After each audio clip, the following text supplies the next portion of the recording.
Hello friends, स्वागत है आपका अपने इस यूट्यूब चैनल K2 यूट्रिक्स में। तो फ्रेंड्स देखिए, आज से अपना लोग शुरू कर रहे हैं बिहार पुलिस का सेट और है ज्ञान बिंदु का। देखिए इसमें क्वेश्चन का इतना अच्छा कलेक्शन है कि आप लोग देख लीजिएगा तो देखिए क्वेश्चन फंसना तय है और रिजल्ट आप लोग का हो जाएगा। तो पूरा क्वेश्चन अच्छा से देखिएगा और कमेंट करके बताइएगा कि आप लोग कितना क्वेश्चन सही कर रहे हैं। देखिए आज का क्वेश्चन शुरू कर रहे हैं। देखिए क्वेश्चन नंबर 1 है, ऋग्वेद के किस मंडल में देवता सोम का उल्लेख है। देखिए सोम का उल्लेख है 9वें मंडल में। और ये देख लीजिए, देखिए तीसरा मंडल में क्या है, गायत्री मंत्र का उल्लेख है तीसरा मंडल में। 10वां मंडल में है पुरुष सूक्त का वर्णन किया गया है। उसके बाद देखिए क्वेश्चन नंबर 2 है, जैन धर्म के 23वें तीर्थंकर कौन थे। तो देखिए जैन धर्म में 24 तीर्थंकर हुए। 24वां थे महावीर स्वामी। उसका पहला जो थे ये ऋषभ देव और 23वां था पार्श्वनाथ। और उसके बाद देखिए 22वां था अरिस्टनेमी था। उसके बाद देखिए क्वेश्चन नंबर 3 है, निम्न में से किस लेखों में अशोक का नाम अशोक मिलता है। तो देखिए अशोक का नाम अशोक मास्की, गुर्जरा और उद्गोलम ये सभी में मिलता है। इसका उडेगोलम ही नहीं उद्गोलम भी लिखा रहेगा तो चलेगा। इसके बाद देखिए चौथा है, मोहम्मद गजनी का सबसे चर्चित आक्रमण सोमनाथ मंदिर पर कब किया गया। तो देखिए सोमनाथ मंदिर पर 1025 ईस्वी में किया गया था और उस समय वहाँ का शासक था भीम प्रथम। उसके बाद देखिए क्वेश्चन नंबर 5 है, हुमायूं द्वारा लड़े गए 4 प्रमुख युद्धों का सही क्रम क्या है। तो देखिए ये है, ऐसे ट्रिक याद रखिएगा और दिए हुए भी हैं चैनल पे। इसका ट्रिक है दे 24। उसको देखिए सबसे पहले क्या, देवरा का युद्ध, उसके बाद क्या चौसा का युद्ध, इसके बाद बिलग्राम का युद्ध, उसके बाद सरहिंद का युद्ध। उसके बाद देखिए ये हुआ कब था। देखिए देवरा का युद्ध हुआ था 1532 में। उसके बाद चौसा का युद्ध हुआ था 1539 में। बिलग्राम का युद्ध या इसी को बोलते हैं कन्नौज का युद्ध, ये हुआ था 1540 में। और सरहिंद का युद्ध हुआ था 1555 में। तो इसका आंसर क्या हो जाएगा, 1 हो जाएगा। उसके बाद देखिए क्वेश्चन नंबर 6 है, राजस्व के निम्न दिए गए किन व्यवस्था के तहत सरकार और किसान के बीच कोई बिचौलिया वर्ग नहीं था। तो देखिए कोई बिचौलिया वर्ग नहीं था किस में, तो रैयतवाड़ी में कोई बिचौलिया वर्ग नहीं था। उसके बाद देखिए क्वेश्चन नंबर 7 है, निम्न में से किस गवर्नर जनरल या वायसराय को एक अफगान शेर अली अफरीदी ने पोर्ट ब्लेयर में चाकू मारकर हत्या कर दिया। तो देखिए एक ही का हत्या कर दिया है और ये कौन है, लॉर्ड मेयो, इसका हत्या कर दिया था। उसके बाद देखिए एक क्वेश्चन देख लिए, देखिए डॉक्ट्रिन ऑफ लैप्स है तो ये डलहौजी है।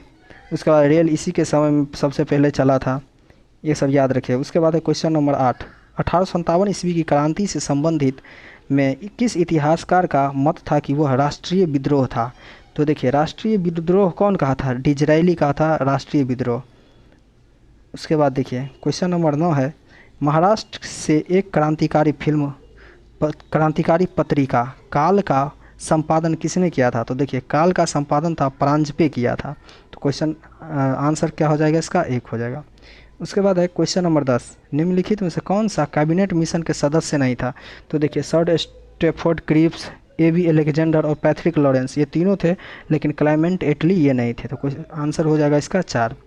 उसके बाद देखिए क्वेश्चन नंबर 11, देखिए ये है, असत्य मिलान का चयन करें।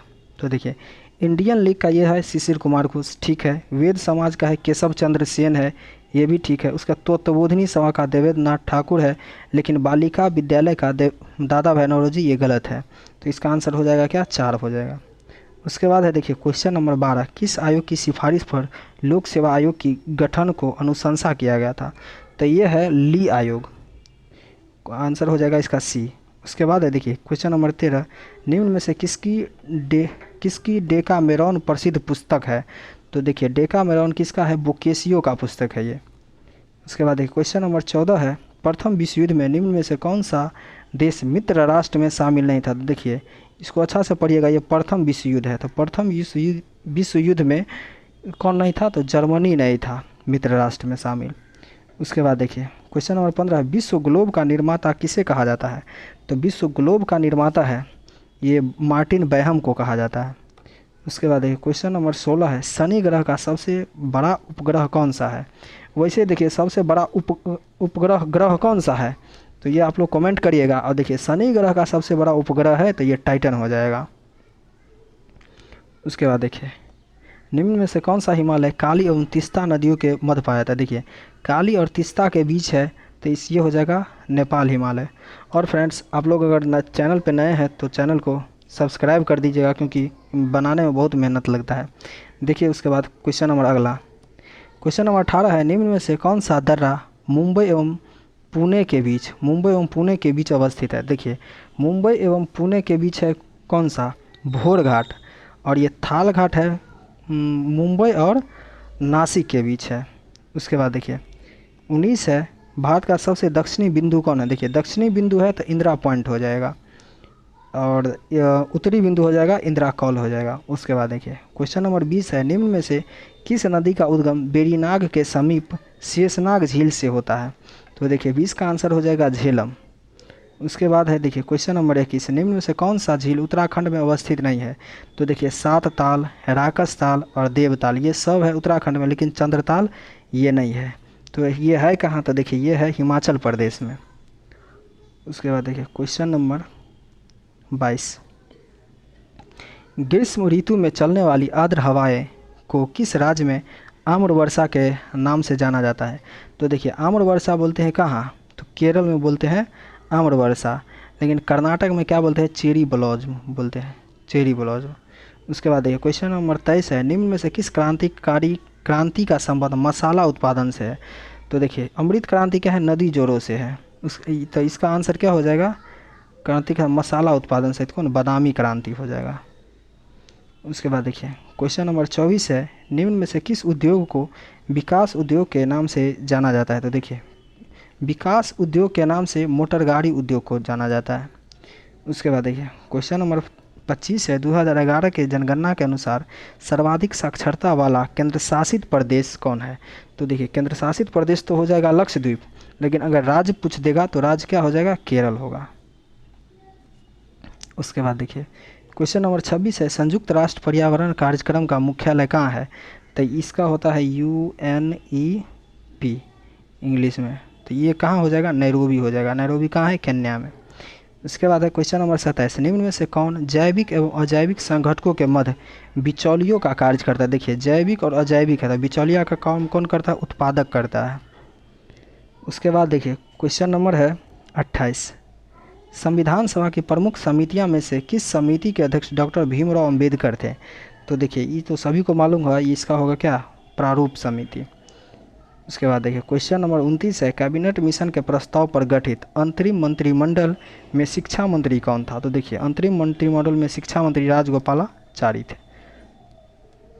उसके बाद देखिए क्वेश्चन नंबर 30 है, भारतीय संविधान में राज्यपाल की नियुक्ति संबंधी प्रक्रिया कहाँ से लिया गया। तो देखिए राज्यपाल का नियुक्ति है ये कहाँ से, कनाडा से लिया गया। संघात्मक व्यवस्था भी है कहाँ से लिया गया, कनाडा से ही। इसके बाद क्वेश्चन नंबर 31 है, निम्न में से कौन सा राज्य छठी अनुसूची में शामिल नहीं है। तो देखिए छठी अनुसूची में कौन सा शामिल नहीं है, तो इसका आंसर हो जाएगा मणिपुर। इसके बाद देखिए क्वेश्चन नंबर 32, निम्न में से किस राज्य का गठन वर्ष 1987 ईस्वी में नहीं हुआ था। तो देखिए मिजोरम, अरुणाचल प्रदेश और गोवा सबका 1987 में हुआ था, लेकिन मेघालय का 1987 में नहीं हुआ था, इसका हुआ था 1972 में। उसके बाद देखिए किस नागरिकता संशोधन अधिनियम के तहत माता के नागरिकता के आधार पर विदेश में जन्म लेने वाले को नागरिकता प्रदान करने का प्रावधान किया गया है। तो देखिए 33 का आंसर हो जाएगा बी हो जाएगा, 1992। उसके बाद देखिए क्वेश्चन नंबर 34, भारतीय संविधान के किस अनुच्छेद के तहत कुटीर उद्योग का प्रोत्साहन की चर्चा है। देखिए कुटीर उद्योग है तो ये कहाँ हो जाएगा, ये हो जाएगा अनुच्छेद 43 में। उसके बाद देखिए क्वेश्चन नंबर 35 है, निम्न में से कौन 2 बार उपराष्ट्रपति एवं 1 बार राष्ट्रपति बने। तो देखिए इसका आंसर 35 का आंसर हो जाएगा 35 का आंसर हो जाएगा डॉक्टर सर्वपल्ली राधाकृष्णन हो जाएगा, ऑप्शन बी।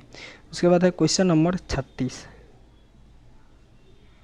क्वेश्चन नंबर 36, किस संविधान संशोधन अधिनियम के तहत लोकसभा और राज्य विधानसभाओं में आंग्ल भारतीय के लिए सीटों के आरक्षण को समाप्त कर दिया गया। तो 36 का आंसर हो जाएगा 104वां हो जाएगा, ऑप्शन डी। उसके बाद है देखिए 37, निम्न में से कौन अदिश राशि है। तो देखिए अदिश राशि है कौन, विद्युत धारा। उसके बाद देखिए 38 है, न्यूटन के गति के किस नियम द्वारा बल का व्यंजक प्राप्त होता है? तो देखिए बल का व्यंजक है न्यूटन के दूसरा नियम से। उसके बाद देखिए 39 है, निम्न में से कौन शक्ति के मात्रक नहीं है? तो देखिए शक्ति का WH नहीं है। उसके बाद देखिए क्वेश्चन नंबर 40 है, जल का महत्तम घनत्व किस पर होता है? तो देखिए इसको निकालना पड़ेगा यहाँ पे, क्या है कि यहाँ पे देखिए 4 डिग्री C पे होता है, लेकिन यहाँ पे 4 डिग्री फ़ारेनहाइट दिए हुआ है, तो इसका निकाल के कितना आएगा? 39.2 फ़ारेनहाइट आएगा। उसके बाद देखिए 41 का, निम्न में से कौन विद्युत चुंबकीय तरंग है? तो देखिए विद्युत चुंबकीय तरंग कौन है? गामा किरणें हैं। उसके बाद देखिए 42, अवतल दर्पण में अगर कोई वस्तु वक्रता केंद्र पर है तो उसका प्रतिबिंब कहाँ बनेगा? तो देखिए 42 का आंसर हो जाएगा B, वक्रता केंद्र पर ही बनेगा उसका। उसके बाद है देखिए 43, जहाँ रुक रुक कर थोड़े समय के लिए विद्युत धारा की आवश्यकता होती है वहाँ किस प्रकार के सेल का प्रयोग किया जाता है? तो 43 का आंसर हो जाएगा लेक्लांसे सेल। उसके बाद देखिए क्वेश्चन नंबर 44, जिस पदार्थ से विद्युत फ्यूज बने होते हैं इसका क्या गुण होता है? तो 44 का आंसर हो जाएगा निम्न गलनांक और उच्च प्रतिरोध हो जाएगा। उसके बाद देखिए क्वेश्चन नंबर 45 है, पृथ्वी पर सबसे ज़्यादा कौन सा धातु पाया? देखिए क्वेश्चन को अच्छा से पढ़िएगा। देखिए कौन सा धातु है? तो धातु हो जाएगा कौन? एल्युमिनियम हो जाएगा। उसके बाद है 46, दाब बढ़ाने से द्रव का क्वथनांक पर क्या प्रभाव पड़ता है? तो देखिए दाब बढ़ाने से द्रव का क्वथनांक बढ़ता है। क्वेश्चन आंसर 1 हो जाएगा इसका। उसके बाद है देखिए 47, इलेक्ट्रॉन की तरंग प्रकृति की खोज किसने की? तो देखिए इलेक्ट्रॉन के तरंग प्रकृति की खोज डी ब्रोगली ने किया था। उसके बाद देखिए क्वेश्चन नंबर 48 है, आवर्त सारणी के अष्टक नियम का सिद्धांत किसने दिया? तो देखिए अष्टक नियम था कौन? न्यूलैंड से दिया हुआ, और डोबेनायर का कौन था? त्रिक नियम दिए हुआ था। उसके बाद क्वेश्चन नंबर 49 है, निम्न में से कौन सा संतृप्त हाइड्रोकार्बन है? देखिए एल्केन ग्रुप का होता है, ये संतृप्त होता है, तो ये कौन सा हो जाएगा? देखिए आंसर क्या है? तो देखिए एल्केन का ये कौन? मीथेन, मीथेन हो जाएगा इसका आंसर। उसके बाद है क्वेश्चन नंबर 50, कोशिका के केंद्र की खोज किसने किया था? तो देखिए कोशिका की खोज केंद्रक की खोज किया था रॉबर्ट ब्राउन ने किया था। और फ्रेंड्स अगर अच्छा लग रहा हो तो चैनल को सब्सक्राइब भी कर दीजिएगा और शेयर भी कर दीजिएगा। उसके बाद देखिए 51 है, एक संकरीय क्रॉस में F2 पीढ़ी के पौधे का फिनोटाइप का अनुपात क्या है? तो फिनोटाइप का अनुपात है 3:1। उसके बाद देखिए 52 है, किस शैवाल का प्रयोग अंतरिक्ष यात्री प्रोटीन युक्त भोजन, जल एवं ऑक्सीजन प्राप्त करने के लिए करता है? तो 52 का आंसर हो जाएगा क्लोरेला हो जाएगा। उसके बाद देखिए 53 है, पादप जगत के किस वर्ग को वनस्पति जगत का उभयचर कहा जाता है? तो 53 का हो जाएगा कौन? B, ब्रायोफाइटा हो जाएगा। उसके बाद 54, पपीता का खाने योग्य भाग कौन सा है? तो देखिए पपीता का खाने योग्य भाग है मध्य फल भित्ति। उसके बाद देखिए निम्न में से किस पादप उत्तक द्वारा पौधे को दृढ़ता मजबूती प्रदान किया जाता है? तो ये होगा स्क्लेरेनकाइमा हो जाएगा, ऑप्शन C। उसके बाद देखिए 56 है, निम्न में से किस वर्ग के जंतु समतापी होता है? तो समतापी होता है कौन? पक्षी वर्ग का होता है। उसके बाद है 57, निम्न में से किस एंजाइम का स्रवण अग्नाशय से नहीं होता है? तो देखिए अग्नाशय से किसका ना? तो इरेप्सिन हो जाएगा, ऑप्शन D। इसके बाद देखिए शरीर को संतुलन बनाए रखने की कार्य मस्तिष्क के किस भाग का है? तो देखिए कौन सा भाग है? ये सेरिबेलम का है। इसके बाद देखिए 59 है, किस पंचवर्षीय योजना का मुख्य उद्देश्य था गरीबी उन्मूलन तथा आत्मनिर्भरता? तो ये कौन था? 5वीं का था, ऑप्शन D। उसके बाद है 60, राष्ट्रीय नियोजन समिति का गठन कब किया गया था? देखिए राष्ट्रीय नियोजन समिति का गठन 1938 में किया गया था। उसके बाद है 61, भारतीय रिजर्व बैंक की स्थापना किस आयोग की सिफारिश पर किया गया था? तो देखिए RBI का स्थापना यंग हिल्टन होगा, तो हिल्टन यंग आयोग, यंग हिल्टन होगा, ऑप्शन C। उसके बाद देखिए 62 है, निम्न में से कौन प्रत्यक्ष कर है?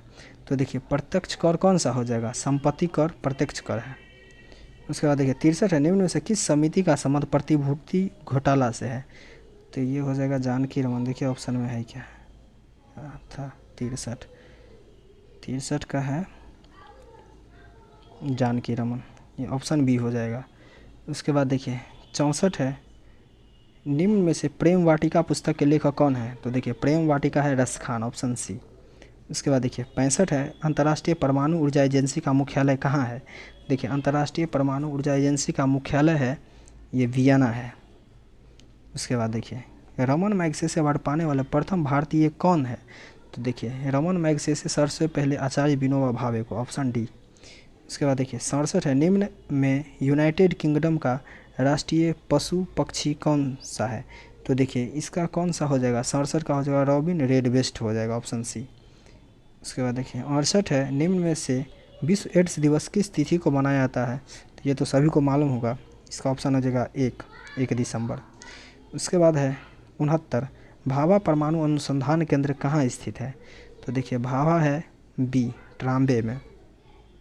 उसके बाद है बिस्मिल्लाह खां का संबंध किस वाद्य यंत्र से है?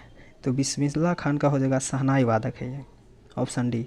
उसके बाद 71, निम्नलिखित में से किनका समाधि स्थल महाप्रयाण घाट में स्थित है? तो देखिए महाप्रयाण घाट में कौन है, राजेंद्र प्रसाद का। उसके बाद देखिए क्वेश्चन नंबर 72, निम्न में से किस खिलाड़ी को लाइटनिंग किड है के उपनाम से जाना जाता है? तो देखिए 72 का आंसर हो जाएगा विश्वनाथन आनंद को। उसके बाद है 73, नेशनल डिफेंस एकेडमी का मुख्यालय किस स्थान पर है? तो देखिए एनडीए का कहाँ है, खड़गवासला में, ऑप्शन डी। उसके बाद 74, किस ऑपरेशन के तहत भारत ने भूकंप प्रभावित देश तुर्की और सीरिया को मानवीय सहायता प्रदान की है? तो 74 का आंसर हो जाएगा ऑपरेशन दोस्त, तुर्की और सीरिया के लिए ऑपरेशन दोस्त है। उसके बाद देखिए 75 है, हाल ही में T20 अंतर्राष्ट्रीय में 100 विकेट की उपलब्धि हासिल करने वाली पहली भारतीय महिला क्रिकेटर कौन बनी? तो ये हो जाएगा दीप्ति शर्मा। इसके बाद देखिए 76 है, डॉक्टर भीमराव अंबेडकर की 131वीं जयंती के अवसर पर डाइस में 70 फुट ऊंची प्रतिमा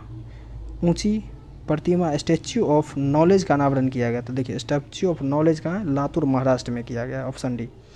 उसके बाद देखिए किस राज्य में भारत उज्बेकिस्तान द्विवार्षिक सैन्य अभ्यास डस्टलिक 2023 का आयोजन किया गया? तो देखिए डस्टलिक सबसे पहले किसके बीच हो जाएगा, भारत और उज्बेकिस्तान के बीच, और ये हुआ कहाँ था? तो उत्तराखंड में हुआ था, ऑप्शन डी।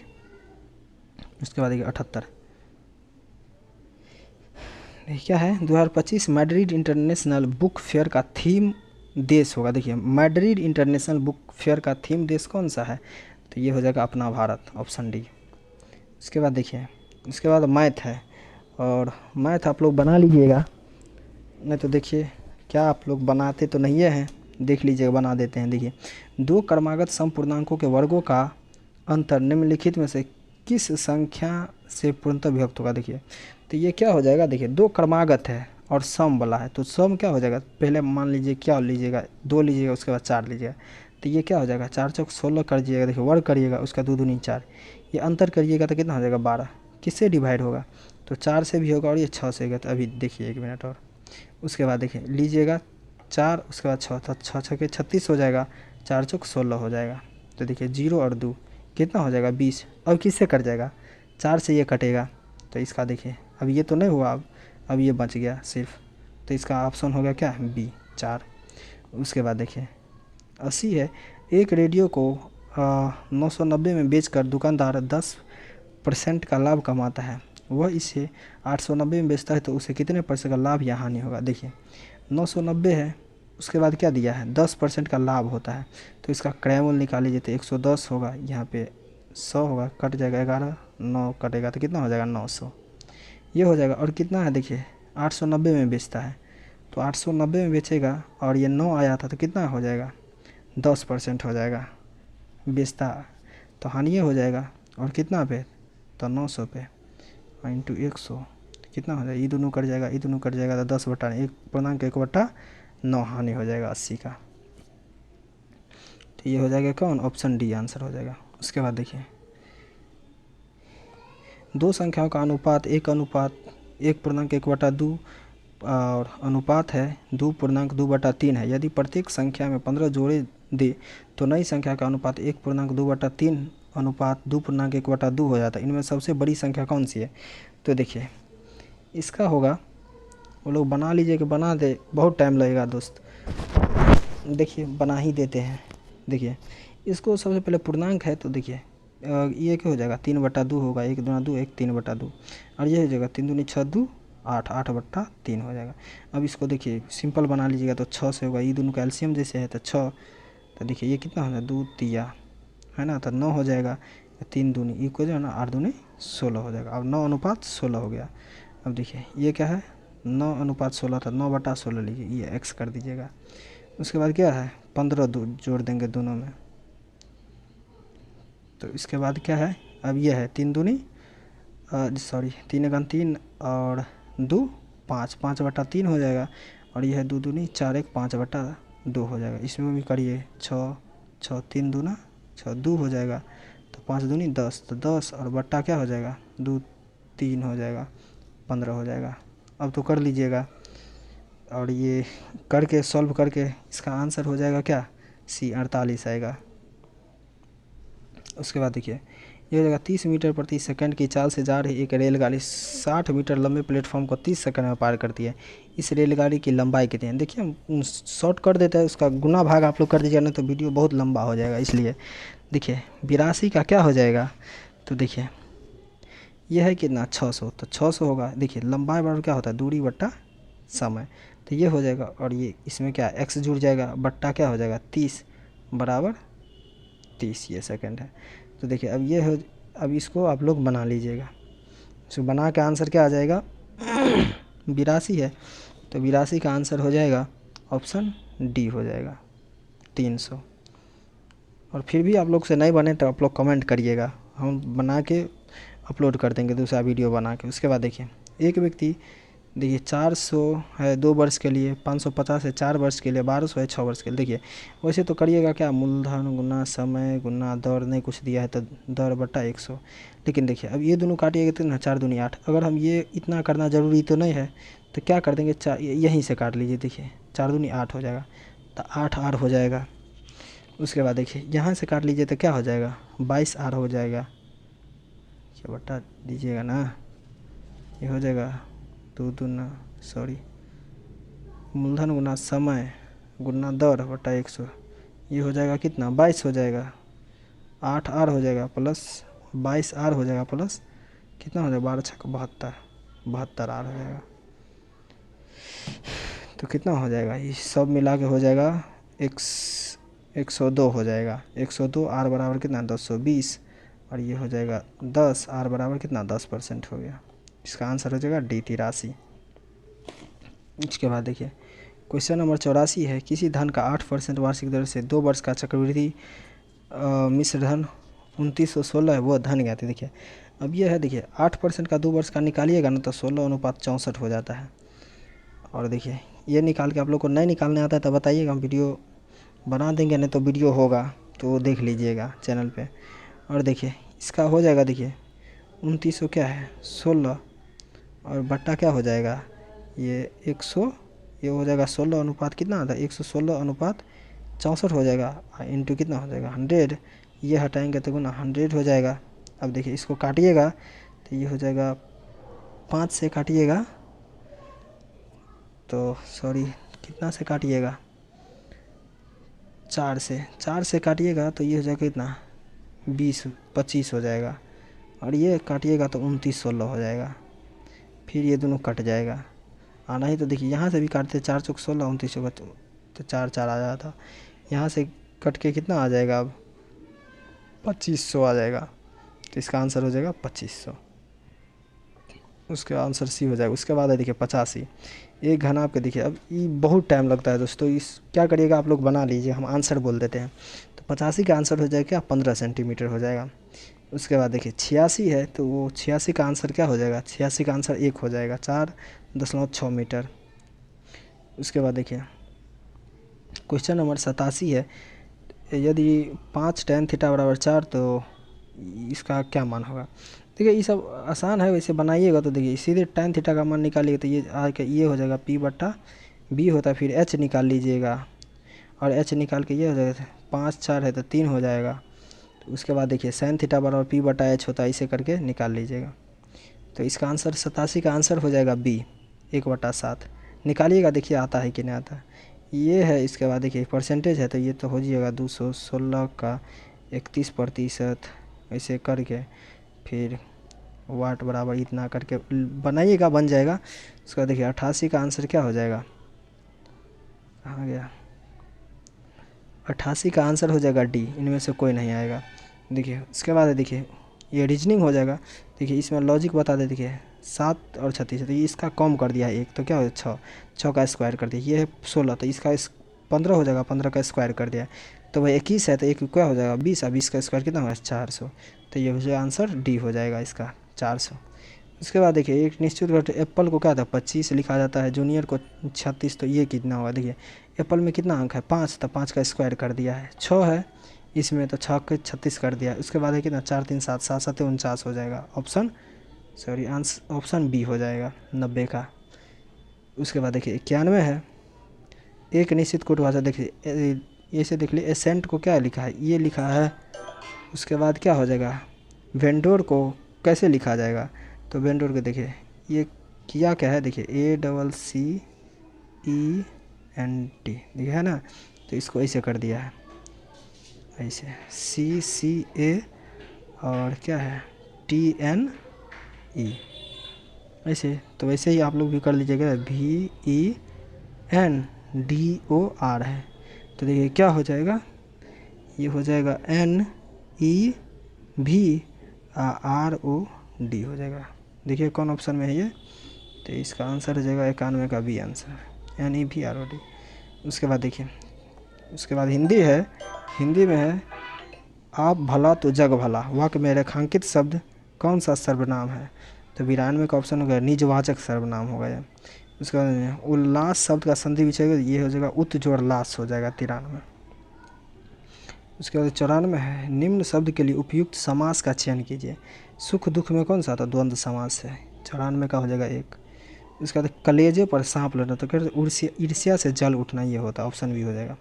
उसके बाद देखिए इंग्लिश का क्या हो जाएगा, ये देखिए इसका हो जाएगा क्या है एडियम से फ्रेज है to have an itching palm हो जाएगा। तो 96 का क्या हो जाएगा, इसका हो जाएगा to be greedy for money. उसके बाद ऑप्शन डी है इसका 97 का सब्सट्रैक्ट का क्या हो जाएगा अपोजिट है, मतलब उल्टा। 97 का क्या हो जाएगा बी एडजंक्ट हो जाएगा। उसके बाद 98 है choose the word that means at the same as the given word. Explicit का हो जाएगा 98 का डी हो जाएगा स्पेसिफिक। उसके बाद है देखिए ये हो जाएगा group of substitute the given groups of word. देखिए ये house of shelter for a dog, मतलब जहाँ पे रहता है डॉग वहाँ को क्या बोलते हैं, तो 98 का जो होता है कैनल बोलेंगे, ऑप्शन 1। उसके बाद है 100 का a sentence has been given with the blank to be filled with an appropriate option, choose the correct alternative। A pair of Eurasian jays dash over the forest yesterday। तो इसका answer हो जाएगा सी flu. तो friends आप लोग को ये video कैसा लगा, अगर वीडियो अच्छा लगा हो तो वीडियो को शेयर और सब्सक्राइब कर दीजिएगा, और चैनल पे नए हैं तो चैनल को सब्सक्राइब कर लीजिएगा। धन्यवाद, जय हिंद।